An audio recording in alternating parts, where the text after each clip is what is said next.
बुलेटिनच्या सुरुवातीला एक breaking news आहे। नागपूर हिंसाचार पूर्वीचा सीसीटीव्ही समोर आलेला आहे। जो हिंसाचार झाला होता, राडा झाला होता नागपूरमध्ये 17 तारखेला, त्यापूर्वीचा सीसीटीव्ही न्यूज 18 लोकमतच्या हाती लागलेला आहे।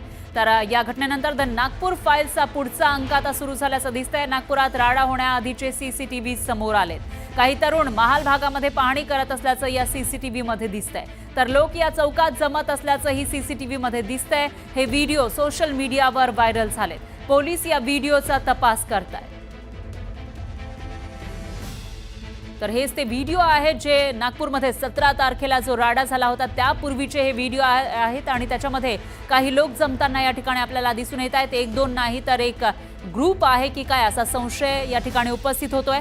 दरम्यान हे तरुण स्थानिक होते का असाही सवाल या ठिकाणी उपस्थित होतोय। दरम्यान जो राडा झालेला होता 17 तारखेला संध्याकाळच्या सुमारास त्यापूर्वीचे हे सीसीटीव्ही फुटेज आहे। रेकी करताना संशयितांचं हे सीसीटीव्ही फुटेज आता समोर आलं आहे। त्यामुळे हे सर्वजण तिथं जमून रेकी करत होते का, कशासाठी एकत्र आलेले होते, असे अनेक सवाल उपस्थित होत आहेत। त्याच्यामुळे आता पोलिसांच्या तपासातून नेमकं काय समोर येणार ते तर बघावंच लागणार आहे। मात्र त्या राड्यापूर्वीचं हे सीसीटीव्ही फुटेज न्यूज 18 लोकमतच्या हाती लागलेलं आहे। त्याच्यामध्ये मोठ्या संख्येने हे तरुण जमताना दिसून येत आहेत। त्यामुळे ते कशासाठी आले होते, कोणी त्यांना यायला सांगितलेलं होतं, ते स्थानिक होते का, असे अनेक सवाल उपस्थित होत आहेत। तर हिंसाचाराआधी संशयितांकडून रेकी तर करण्यात आली नाही ना, असाही सवाल उपस्थित होतोय। कारण ज्या पद्धतीनं तपास सुरू आहे त्यावरून हे प्री प्लॅन्ड होतं। जे काही हिंसाचार झालेला होता, राडा झालेला होता, त्याच्यासाठी पूर्व नियोजन करण्यात आल्याचा आरोप वारंवार केला जातोय। आणि त्याच पार्श्वभूमीवर आता या सीसीटीव्ही वरून अनेक सवाल उपस्थित झाले। आणि याविषयी अधिक माहितीसाठी आपले प्रतिनिधी ऋषभ हे आपल्यासोबत थेट जोडले गेलेले आहेत।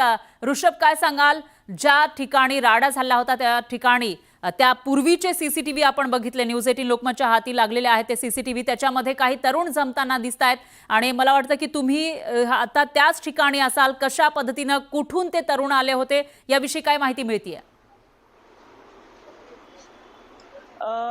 ते तरुण शिवाजी चौकातील शिवाजी पुतळ्यापाशी आणि त्या आजूबाजूच्या परिसरामध्ये चौकात वेगवेगळ्या अँगलने किंवा वेगवेगळ्या ठिकाणाहून पाहतायत, निरीक्षण करतायत, या पद्धतीचे ते दिसत होतं। त्यासोबतच त्या तरुणांचे फोटो नागपूरच्या लोकल पोलिसांकडे आता ते सर्क्युलेट होणार आहेत।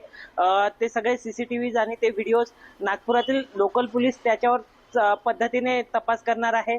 त्यासोबतच हे तरुण कुठून आले, कशा पद्धतीने काय काय प्लॅन केला होता, या सगळ्याची सखोल चौकशी पोलीस करणार आहेत। हे तरुण कशा पद्धतीने प्लॅन केला होता, या सगळ्याचा